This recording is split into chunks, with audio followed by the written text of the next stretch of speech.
Welcome to JRF अड्डा। कैसे आप सभी लोग? आई होप आप सभी लोग अच्छे होंगे और बढ़िया होंगे। जल्दी से आ जाइए सभी। अगर आज में से कोई भी ऐसा स्टूडेंट जो हमारे चैनल पे नया है तो उनको मैं बताना चाहती हूँ कि डेली हमारी जो क्लासेस है वो यूट्यूब पे हिस्ट्री के लिए 3 बजे आपको देखने को मिलती हैं।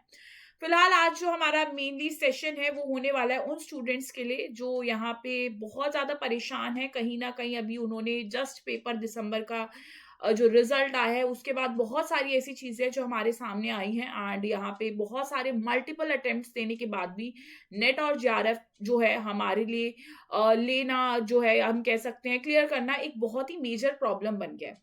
बहुत सारे ऐसे स्टूडेंट्स हैं जिन्होंने एक बार होता है ना कि हम एक बार जो है पेपर दे रहे हैं, दूसरा अटेम्प्ट दे रहे हैं, बट जब आपके अटेम्प्ट 3, 4, 5 इस तरीके से होने लगते हैं ना तो आप देखोगे कि बहुत ये मेजर प्रॉब्लम क्रिएट करता है।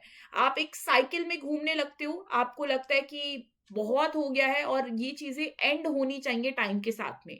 और इसी पूरी की पूरी जो प्रॉब्लम है, इसी सिचुएशन के बारे में हम लोग बात करेंगे।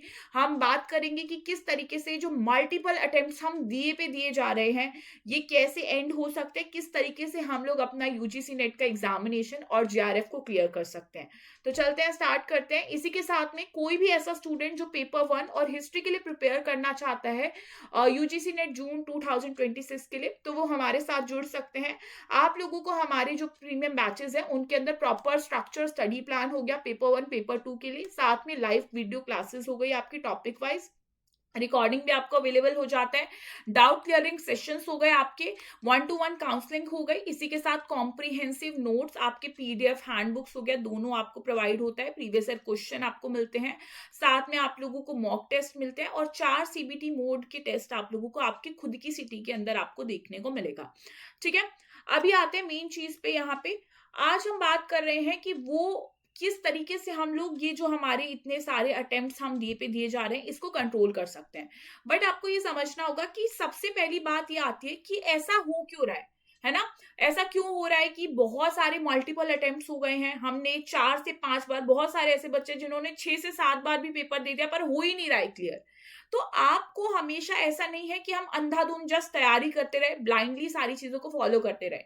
आपको वो जो मेन रूट कॉज होता है ना वो पता होना चाहिए। ठीक है, जैसे कि सबसे पहली प्रॉब्लम ये होती है लैक ऑफ स्ट्रैटेजी। ठीक है, हमारे पास एक प्रॉपर स्ट्रैटेजी नहीं होती। जब भी हम हर बार पेपर दे रहे होते हैं, हमसे गलतियां हुई और अगेन हम फिर से वही गलतियां रिपीट करते रहते हैं।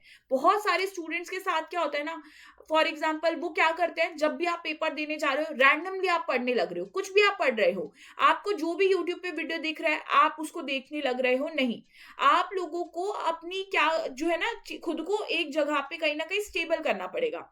और क्या कर रहे हैं हम, बहुत, क्योंकि ये बहुत सारे स्टूडेंट्स के साथ होता है कि वो हर महीने अपनी स्ट्रैटेजी चेंज कर देते हैं। फॉर एग्जाम्पल अगर हिस्ट्री की बात करें, वो सोच रहे हैं आज एंशिएंट इंडिया पढ़ना है, एंशिएंट इंडिया में ये टॉपिक पढ़ना है, फिर यहाँ पे हमने सोचा एंशिएंट इंडिया खत्म करेंगे, फिर वो खत्म ही नहीं हुआ, फिर मेडिवल इंडिया उसी मंथ में स्टार्ट है, फिर यहाँ पे मॉडर्न इंडिया भी आ गया है। तो कोई स्ट्रैटेजी नहीं है। जो चीजें हैं उनको ब्लाइंडली फॉलो किया जा रहा है। कोई कह रहा है आप ये कर लो वो कर लो, ब्लाइंडली फॉलो कर रहे हो, नहीं। आप लोगों को एक सही तरीके से सही गाइडेंस के साथ में चलना पड़ेगा, क्योंकि आपको ये समझना होगा यूजीसी नेट का एग्जामिनेशन सिर्फ इस चीज के ऊपर नहीं है कि आप पढ़ते ही रहो पढ़ते ही रहो पढ़ते ही रहो, नहीं, आपको स्मार्टली पढ़ना पड़ेगा। कई बच्चे ऐसे भी हैं जो प्रॉपर इतना पढ़ते भी नहीं है पर उनका एग्जामिनेशन फर्स्ट अटेम्प्ट में हो जाता है, वो जेआरएफ क्लियर कर लेते हैं। क्यों? क्योंकि वो जो स्ट्रैटेजी है ना वो उसको समझ चुके होते हैं। और वो स्ट्रैटेजी क्या है, वो है प्रीवियस ईयर क्वेश्चन। वो समझ चुके होते हैं कि प्रीवियस ईयर क्वेश्चन मस्ट है ना? क्यों? क्योंकि यहाँ पे आप कई बार हम क्या होते हैं, हम बहुत सारे एस्पिरेंट्स ऐसे हैं बुक्स पढ़ते रहेंगे, ठीक है, नोट्स बनाते रहेंगे और प्रीवियस ईयर क्वेश्चन को ही इग्नोर कर देंगे। अगर आप ऐसा कर रहे हो तो बहुत बड़ी गलती है ये। और ये गलती क्यों है? क्योंकि आपके previous year question direct repeat नहीं होते पर उनसे जो आप लोगों के कॉन्सेप्ट है वो एज इट इज रिपीट होते हैं, वो चीजें रिपीट होती हैं। तो अगर अभी भी आप लोगों ने पेपर देने से पहले प्रीवियस ईयर क्वेश्चन को देखा ही नहीं, ऐसा नहीं है कि 1-2 साल के पेपर आपने किए, आपने थोड़ा सा कुछ वीडियोस देखा, आपने बस थोड़े से कुछ प्रैक्टिस किया कि अच्छा ऐसे क्वेश्चन आते हो गया, नहीं, आपको उनको बार बार प्रैक्टिस करना होता है। इनकी इंपॉर्टेंस ही तो सबसे ज्यादा है। और दूसरी तीसरी चीज ये आती है कि भाई पेपर वन, ठीक है, पेपर वन पे तो इतने हम ओवर कॉन्फिडेंस है कि पता नहीं किस चीज का, कि ये तो हो ही जाएगा। पेपर टू पे बिल्कुल ध्यान दिया हुआ है कि पेपर टू करना है, पेपर टू करना है, पर पेपर वन कहाँ लटक रहा है, कहाँ क्या हो रहा है, इसका कोई मतलब ही नहीं है। पेपर वन लगता है कि चलो इजी है, लास्ट में कर लेंगे, पर आपको ये पता होना चाहिए कि पेपर वन को भी टाइम चाहिए। पेपर वन एक ऐसा सब्जेक्ट है जिसको प्रैक्टिस आपको, मतलब उसके लिए टाइम देना पड़ेगा। फॉर एग्जाम्पल इसमें के लिए आपको टाइम मैनेजमेंट करना पड़ेगा। आपको यहाँ पे फॉर एग्जाम्पल लॉजिकल रीजनिंग हो गया, डेटा इंटरप्रिटेशन हो गया, डीआई हो गया, मैथ्स हो गया, यहाँ पे आपको डेली आधे घंटे की प्रैक्टिस डेली देनी है। और अगर आप नहीं कर रहे हो, आप सोच रहे हो नहीं लास्ट में कर लेंगे, तो लास्ट में नहीं हो सकता। तो ये कुछ चीजें हैं जिसके ऊपर ध्यान नहीं देते हैं।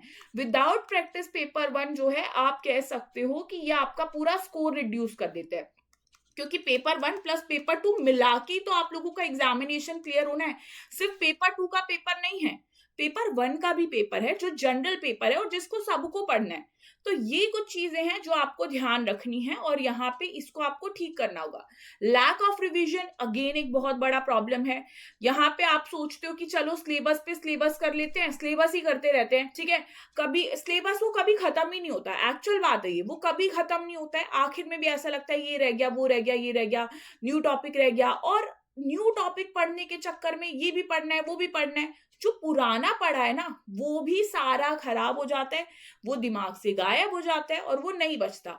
बहुत जरूरी है कि आपने पेपर देने से पहले जो भी आपने सिलेबस किया उसका 3 से 4 बार रिवीजन कर लिया है, मिनिमम बोल रही हूं मैं ये, ठीक है। और फिर प्रॉब्लम क्या है, क्यों हम मल्टीपल अटेम्प्ट्स दे रहे हैं, क्योंकि हम इमोशनली ब्रेक डाउन हो चुके हैं, ठीक है। मल्टीपल अटेम्प्ट्स की वजह से जो हमारा कॉन्फिडेंस है वो बहुत लो जा चुका है। अब हमें ऐसा फील होता है कि नहीं हो पाएगा, शायद हमारे लिए पेपर बना ही नहीं है, हमें इसको छोड़ देना चाहिए, कॉन्फिडेंस जा चुका है, एंजाइटी लेवल हाई है, कंपैरिजन कर रहे हैं दूसरों से कि उनका पहली बारी में हो रहा है, हमारा नहीं हो रहा है, फियर है दोबारा फेल हो जाएंगे, ठीक है, मेंटल प्रेशर है, फैमिली का प्रेशर है, फाइनेंशियल प्रेशर है, बहुत सारी चीजें हैं। ये तो एक ऐसी चीज है जो तो साथ के साथ में आपकी जो गलतियां हैं जो आप कहीं ना कहीं मल्टीपल अटेम्प्ट्स में आपने की है, उसके साथ में ये तो एक बहुत ही मेजर रोल है जो आपके माइंड में चल रहा है। ये भी कहीं ना कहीं आपके माइंड को फ्रेश नहीं होने दे रहा है। बट देखो बात ये आती है, जो हो गया हो गया, मान लो आपने 4 बार पेपर दिया हो, मान लो आपने 5 बार पेपर दिया, और अब ये आपका 6 से 7वां ही अटेम्प्ट क्यों ना हो या इससे ज्यादा ही क्यों ना हो, बट सॉल्यूशन पे काम करो। अब यही, क्योंकि देखो पहले आपको रियलाइज भी तो कराना जरूरी है। पहले वो होता है ना कि हम एक बार फील तो करें कि हमारी गलती क्या हो रही है, तो गलती पहले पता होना जरूरी है। और अगर आपको लगता है कि जो भी मैंने अभी बात आपको बोली हाँ वो सही था, उसमें से कुछ ऐसी चीजें थी जो हमारे साथ हो रही है या जो चीजें हम लोगों ने की हैं, तो ये हमारे साथ हुआ है, तो अब आपको सॉल्यूशन पे काम करना पड़ेगा, क्योंकि उन्हीं के बारे में सोचते रहने से कुछ नहीं होगा। सॉल्यूशन बहुत जरूरी है। तो इसका सॉल्यूशन अब क्या हो सकता है, वही जो नहीं किया पिछली बार वो अब करना है। पहले फिक्स स्ट्रेटेजी नहीं बनाई थी तो अब बनानी है। अब लिमिटेड सोर्सेज को यूज करना है। ऐसा नहीं है 50 किताबें ले आए, नहीं, मत लेके आओ भाई 50 किताबें, ठीक है। अब मैं बोलूंगी कोर किताबें जो मेन है, हर सब्जेक्ट के लिए बोलूंगी, सिर्फ हिस्ट्री के लिए नहीं, हर जो आपको लगता है कि नहीं ये मेन है, ये यहाँ से क्वेश्चन बनते हैं, आइडिया लग जाता है, भर भर के वीडियोस आपको देखने को मिल जाएंगे। जो आपके टीचर्स है वो वीडियोस बनाते हैं कि भाई ये आप लोगों का है, यहाँ से क्वेश्चंस बनते हैं, उनको फॉलो करो। ये नहीं है कि हर किसी का ही फॉलो करो और पूरा का पूरा पहाड़ बना दे बुक्स का जो आप पढ़ भी नहीं सकते हो, ठीक है। और इसमें ये भी कर सकते हो कि आप कोर्सेज ले सकते हो। कोर्सेज लेने का फायदा भी ये होता है कई बार कि आप लोगों को ना एक जगह सब कुछ मिल जाता है, ठीक है। आपको पता होता है कि मुझे पूरी बुक नहीं पढ़नी, पूरी बुक में सिलेक्टिव चीजें पढ़नी है, तो यहाँ पे जहां पे आप पढ़ रहे हो तो वहां से होता है कि आपको पता होता है कि भाई मेन चीजें पढ़ाई जाएंगी, ठीक है, मेन चीजें पढ़ाई जाएंगी जो मेरे काम आएगी, और मुझे 4 महीने में ही कंप्लीट करना है, मुझे साल नहीं लगाना है फिर से। तो ये एक चीज है जो आपको अगेन हेल्प करती है, ठीक है। एक प्लान फॉलो करो, एक बार ढंग से बैठ के आराम से शांति से बनाओ। ये नहीं है हर 2 दिन में बदल रहे हो, हर महीने में तो चलो फिर भी समझ आता है, हफ्ते में हर महीने हफ्ते बदल रहे, नहीं। अगर आप ही माइंड में क्लियर नहीं हो तो कुछ भी क्लियर नहीं है। और यहाँ पे अगेन, यहाँ पे बार बार मटेरियल्स को चेंज मत करो। आज ये बुक पढ़ा, आज हमने ये वीडियो देखा, आज हमने ये किया, ये सब मत करो। अपना टारगेट जो है वीकली क्रिएट करो, ये सारी चीजें ऊपर से। अब जब आप तैयारी कर रहे हो तो कट ऑफ आपके माइंड में सबसे ऊपर होनी चाहिए कि कट ऑफ बहुत हाई जा रहा है। अगेन मैं बहुत क्लियरली बोलूंगी, कट ऑफ इस बार हिस्ट्री का ले लो, बहुत सारे सब्जेक्ट का इतना हाई कट ऑफ गया है कि भाई सोचा भी नहीं था। अब आप ये देखोगे कि चलो क्वेश्चंस ड्रॉप नहीं हुए, बहुत सारी चीजें थी, बट उसके बाद भी बहुत सारे बच्चों का नेट और जेआरएफ हुआ है। और वो क्यों हुआ है? क्योंकि वो कहीं ना कहीं उस लेवल तक पहुंच पा रहे हैं।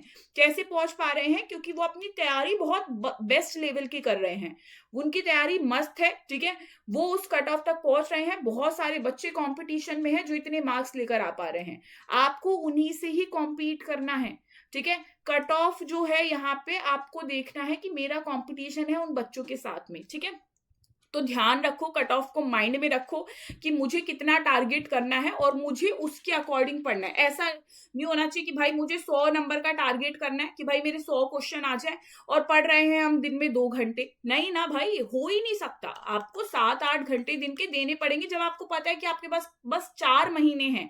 और अगर आप सेल्फ स्टडी कर रहे हो तो इस टाइम पीरियड पे तो ये और भी डिफिकल्ट सिचुएशन है, क्योंकि आप खुद से पढ़ रहे हो, है ना। और इवन आप किसी कोर्स में भी इनरोल हो तो यहाँ पे आपको ये समझना है कि उसके बाद भी हमें क्लासेस देखने के बाद भी जो क्लासेस में कराया गया उसका रिवीजन करना है। और कई बार हमसे क्या होता है ना, हमसे वो रिवीजन भी नहीं हो पाता, वो भी नहीं कर पाते हम। तो भाई उसको ध्यान में रखो, रिवीजन करना है भाई सब कुछ।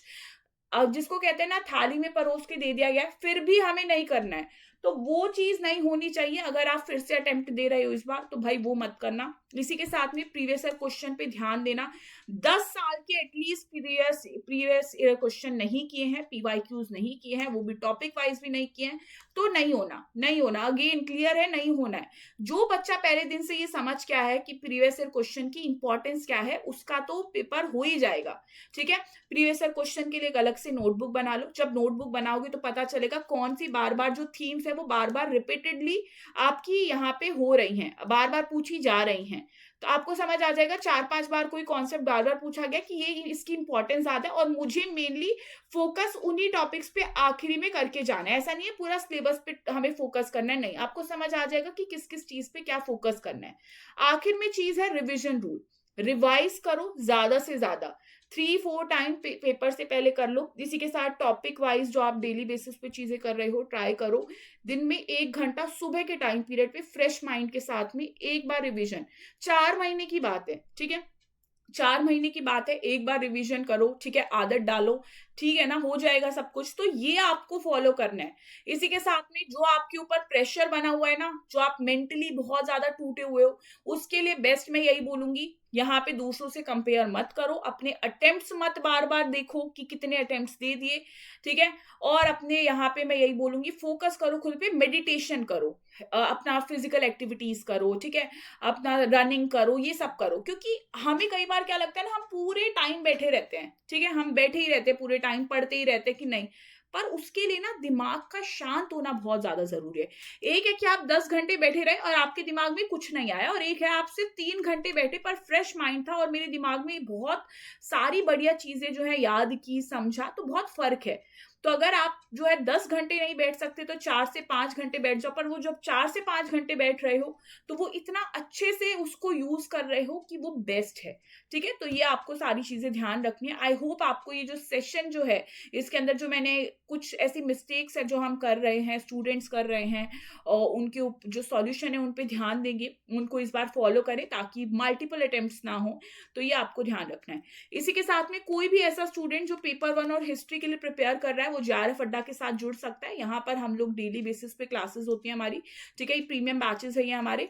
यहाँ पर आपको प्रॉपर स्टडी प्लान हो गया, topic wise live video lectures हो गए, रिकॉर्डिंग्स हो गया, 1-to-1 काउंसलिंग हो गया, क्लास पीडीएफ प्रिंटेड हैंडबुक्स हो गया, 4 सीबीटी मोड टेस्ट आपके सिटी में हो गया, आपको देखने को मिलता है। अगेन 4 महीने बचे हैं। मैं सिंपली यही बोलूंगी, मैं बहुत जनरल एडवाइस दूंगी, ठीक है, कि आप लोगों को इस टाइम पीरियड पे बैचेस की तरफ ज्यादा बेटर है जाना। क्योंकि 4 महीने में अगर आपके पास मल्टीपल बुक्स भी है ना, उन बुक्स से कैसे सिलेक्टिवली आपको स्टडी करना है, ठीक है।